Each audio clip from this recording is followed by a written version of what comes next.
Bonjour à tous et bienvenue dans cette nouvelle vidéo. L'année dernière, à l'occasion du 8 mars, de la journée internationale des droits de la femme, j'avais eu cette idée de vous présenter des femmes rouennaises à travers les noms de rues de la ville. Alors on avait déjà fait ce constat ensemble qu'il y en avait très peu, environ 5% des rues qui sont nommées d'après des femmes. Alors c'est un constat qui a été fait tout de même, notamment par la ville de Rouen, qui tend à essayer de nommer les nouvelles rues qui sont créées, les nouvelles places ou même certains établissements aussi publics d'après le nombre de femmes. Il y a même eu en septembre 2021 une exposition qui était en plein air au Square Verdrel qui s'appelait Femmes rouennaises inspirantes et qui présentait des portraits de différentes femmes rouennaises, ou en tout cas qui ont marqué la ville de Rouen, et c'était vraiment super intéressant. Il y a un petit livret qui a été fait suite à cette exposition, donc qui a été fait à la fois par la ville de Rouen en collaboration avec Aurélie Daniel qui travaille beaucoup sur ce sujet. Et je l'ai trouvé très intéressant, vous avez plein de biographies de femmes et je vous mets le lien en barre d'infos. Malheureusement, le constat qu'ils font également, c'est que dans tous ces portraits, en fait, il y a très peu de ces femmes qui ont ne serait-ce qu'une rue, une place ou même un petit élément urbain qui soit nommé d'après elles. Et même quand c'est le cas, souvent on a affaire à des petites places, des petites ruelles, et voilà, c'est pas toujours très valorisant. Alors allons découvrir ensemble certaines de ces femmes qui, elles, ont eu la chance d'avoir une rue nommée d'après elles. C'est parti, suivez la guide. La première femme que je vais vous présenter, c'est Annie de Penne, qui elle a une rue à son nom à l'est de Rouen, vers le Mont Gargan. Alors Annie de Penne, elle est née en 1871 à Bonsecours, donc juste à côté de Rouen. Elle se marie jeune à 18 ans avec Charles Battendier, avec qui elle aura des enfants, mais surtout dont elle divorcera 10 ans plus tard. À cause du divorce, elle perd la garde de ses enfants et elle décide de partir à Paris pour ouvrir une librairie. Alors au départ, elle vend plutôt des ouvrages qui sont destinés à l'éducation des jeunes filles bourgeoises, des livres assez conservateurs, mais également assez religieux. Elle édite et dirige en 1905 le Lys, qui est une revue aussi assez conservatrice. Mais ses idées vont commencer à changer un petit peu quand elle va commencer à s'intéresser à la condition des femmes, à la politique de l'époque. Elle se rapproche notamment de Gustave Terry, qui deviendra son amant. Lui, il dirige le journal L'Œuvre, qui est un journal plutôt de gauche. Elle continue à écrire beaucoup d'articles, mais aussi des critiques littéraires, des pièces de théâtre, des essais, des nouvelles. Elle se rapproche aussi du milieu mondain littéraire, et notamment de Colette, dont elle deviendra une grande amie. Elle publie un ouvrage qui aura pas mal de résonance à l'époque, qui s'appelle Confidences de femmes, qui regroupe des récits courts, qui rapportent à la fois sa propre expérience en tant que femme, mais aussi des confidences que d'autres lui auraient faites. Sa vie et sa carrière vont prendre un très grand tournant quand la Première Guerre mondiale arrive. Elle devient en fait une des premières reporters de guerre puisque dès l'automne 1914, elle va dans les tranchées et elle écrit pour décrire les conditions de vie des soldats que l'on sait être très compliquées. Pendant toute la guerre, elle publiera des chroniques de l'arrière dans l'œuvre où elle raconte la vie à la fois des soldats mais aussi des femmes. Effectivement, elle profite aussi de ça pour mettre en avant le rôle des femmes dans la guerre et de toutes ces femmes qu'elle a rencontrées qui doivent travailler pour justement remplacer aussi les hommes qui sont mobilisés, qu'elles soient munitionnettes, charbonnières ou même boulangères. Pendant la guerre et sur un plan plus personnel, j'ai été assez intéressée de voir comment elle a vécu sa vie. En fait, à l'époque, Colette, qui était son amie, qui est une grande romancière féministe, bisexuelle, danseuse de music hall, elle est très atypique, très affirmée. Elle se retrouve toute seule chez elle puisque son mari est parti à la guerre. Donc en fait, elle va inviter 3 de ses meilleures amies à venir la rejoindre. Ce quatuor de femmes va donc vivre ensemble, donc on a Colette, Annie de Penne, Marguerite Moreno, une comédienne, et Musidora, qui était une jeune actrice adulée par les surréalistes. Elles vivent librement, elles portent des habits d'hommes, elles portent les cheveux courts, vraiment elles vivent leur vie comme elles l'entendent, y compris leur vie affective et romantique, et surtout elles s'épanouissent chacune dans leur domaine. Malheureusement, Annie de Penne contracte la grippe espagnole et meurt en 1918. La prochaine femme dont je vais vous parler, c'est Colette Hiver, qui a une toute petite rue à son nom du côté ouest de Rouen, vers la rue du Renard. Alors elle est née en 1874, c'est la fille d'un fonctionnaire qui a été muté à Rouen peu après sa naissance, et elle y vivra ensuite toute sa vie, elle va même y finir sa vie en 1953. Très tôt, elle se tourne vers l'écriture, elle commence à publier des romans dès 18 ans. Au départ, ces récits vont plutôt s'adresser à des jeunes femmes, et c'est plutôt des récits qu'on qualifie d'anti-féministes. En fait, c'est un type de fiction qui est assez courant sous la Troisième République en France, où on présente des histoires de femmes émancipées auxquelles il n'arrive que des malheurs. Donc la morale, c'est de montrer que finalement, si elles avaient vécu leur vie correctement, avec leur mari, leurs enfants, restant au foyer, tout ça ne leur serait pas arrivé. Bon, évidemment, il faut se remettre aussi dans le contexte de l'époque, c'est une façon de penser assez courante.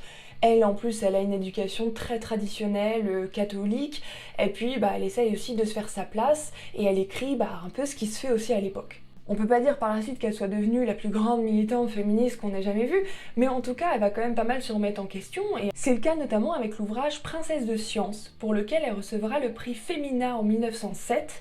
Alors le prix Femina, c'est un prix qui a été fait par des femmes en réaction au prix Goncourt qui était jugé trop misogyne. Et dans ce livre, en fait, elle raconte justement les difficultés qu'ont les femmes scientifiques pour lier en fait leur vie personnelle et leur carrière.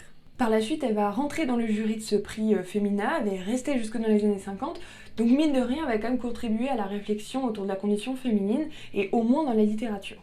C'est une femme en tout cas qui est assez engagée, elle s'est notamment pas mal engagée dans des causes humanitaires, elle a pas mal aidé à la création de sanatoriums, notamment en Haute-Savoie, parce que pas mal de membres de sa famille ont été touchés par la tuberculose, donc c'est vraiment un combat qu'elle va mener toute sa vie. Alors la prochaine rue n'a pas été nommée en l'honneur d'une femme rouennaise, mais d'une très grande féministe, et vu cette journée, ça me paraissait quand même assez cohérent de vous en parler. C'est la rue Flora Tristan, qui est une toute petite rue encore une fois, sur les Hauts-de-Rouen. Flora Tristan, elle est née en 1903 à Paris, morte en 1844 à Bordeaux, et c'était une femme franco-péruvienne. C'est son père qui était un aristocrate péruvien, et sa mère plutôt de la petite bourgeoisie parisienne, et d'ailleurs son deuxième prénom c'est Célestine. Malheureusement, son père meurt jeune et ça sera quelque chose de très difficile pour elle. Elle écrira d'ailleurs par la suite « Mon enfance heureuse s'acheva à l'âge de 4 ans et demi à la mort de mon père ». Effectivement, à partir de là, sa vie elle commence déjà assez mal puisque ses parents en fait s'étaient mariés en Espagne. Mais quand ils sont arrivés en France, ils n'ont jamais régularisé leur situation. Donc quand le père meurt, la mère n'a absolument aucun droit et ils se font expulser de leur maison. Elles vont rencontrer de très grosses difficultés financières et c'est ce qui va pousser sa mère à la marier très jeune, à 17 ans. Elle se marie avec André Chazal et à l'époque, en fait, Flora travaillait pour son frère comme ouvrière dans le textile. Malheureusement, ce n'est pas un mariage heureux parce qu'il est violent, jaloux, elle subit très clairement des violences conjugales.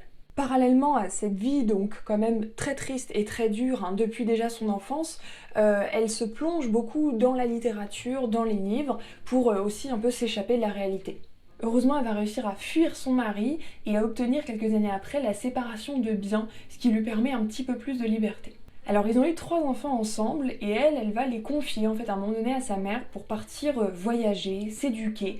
Elle est partie en Angleterre, elle est partie au Pérou et tout ça va également contribuer à former son engagement. Et de retour en France, elle fréquente le milieu littéraire parisien et également le milieu socialiste. S'ensuit une période assez terrible pour elle et sa famille, puisque son mari va finir par la retrouver, par kidnapper ses enfants, il va y avoir vraiment plein d'allers-retours, de conflits qui vont être très violents, et qui contribuent notamment au combat de Flora Tristan pour demander le divorce, qui malheureusement à cette époque-là était interdit, puisqu'il avait été interdit à nouveau par la loi en 1816. Ce qu'elle obtient de mieux, c'est la séparation de corps, qui désigne en fait des époux qui ne vivent plus ensemble et qui sont donc dispensés de tous les devoirs conjugaux, comme celui de vivre sous le même toit.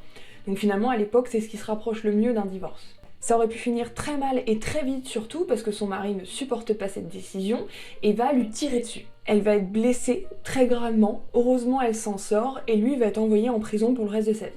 Elle continue à se battre par l'écriture pour répandre ses idées. D'ailleurs, elle se décrit elle-même comme une aristocrate déchue, femme socialiste et ouvrière féministe. Malheureusement, elle meurt à 41 ans de la fièvre typhoïde et pour beaucoup, c'est considéré comme un féminicide. En fait, quand son mari lui avait tiré dessus, la balle avait perforé son poumon et surtout était restée logée en fait dans son corps et par la suite, ça lui a causé énormément de problèmes respiratoires, ce qui peut être considéré donc aussi comme une comorbidité qui explique qu'elle n'a pas réussi à combattre cette maladie. Je suis plutôt surprise qu'il n'y ait pas eu plus d'œuvres de fiction en fait sur sa vie parce que vraiment elle a vécu une vie qui est quand même super riche, super originale aussi pour son époque, très difficile mais qui justement rentre en résonance avec plein de débats ou de discussions en tout cas qu'on a actuellement, que ce soit sur les violences conjugales ou le droit des femmes. Donc je suis au moins contente qu'on ait une petite rue à Rouen qui porte son nom. La prochaine femme dont je vais vous parler a donné son nom à une toute petite place près du lycée Corneille, c'est Juliette Billard. Elle est née en 1889 à Rouen, fils d'une couturière et d'un peintre. Elle a étudié à l'école des beaux-arts de Rouen et regardez cette archive de Lina où elle raconte ce qu'elle a fait. J'aimais d'abord beaucoup ma ville, j'aime beaucoup Rouen.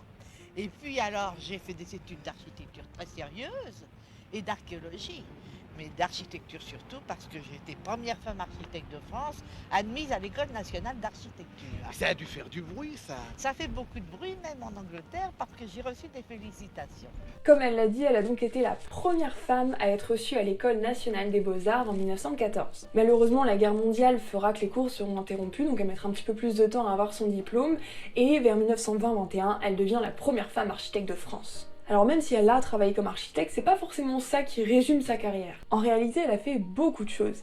Elle était dessinatrice, illustratrice, décoratrice pour la ville de Rouen. Elle illustre le livre d'or de la ville de 1936 à 1969.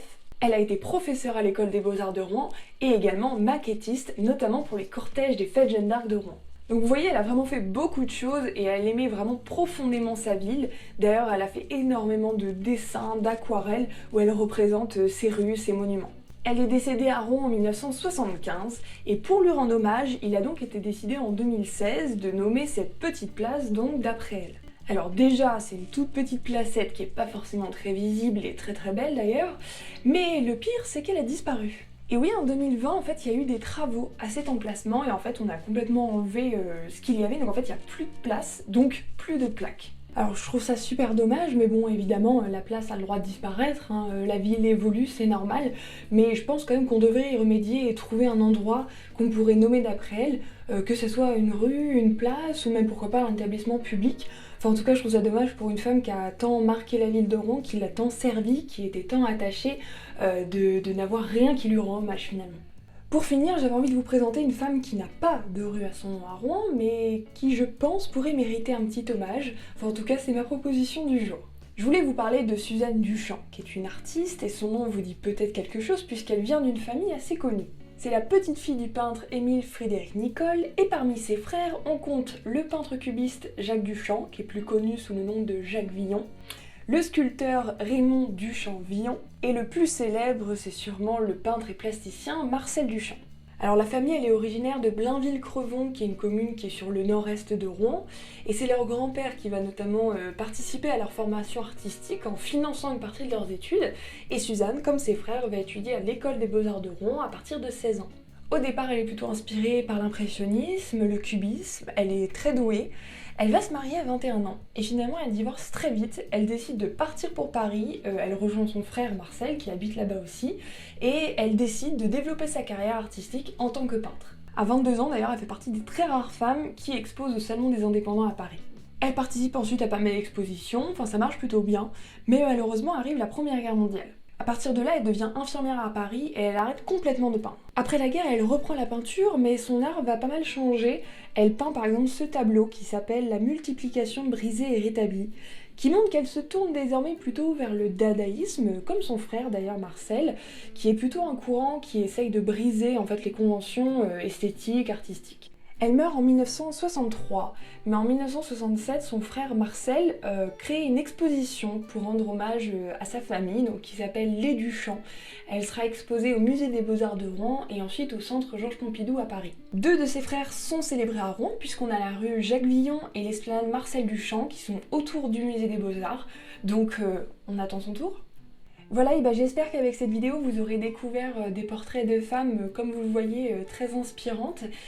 S'il y a des femmes qui, pour vous, mériteraient d'avoir une rue, une place, peu importe, à Rouen, ou même ailleurs, peut-être des femmes que vous trouvez qui ne sont pas assez célébrées et qui ont brillé par leur engagement, pourquoi pas militant, politique, ou qui ont brillé dans leur discipline, et surtout n'hésitez pas à me les mettre en commentaire. En attendant, prenez soin de vous et je vous dis à très bientôt.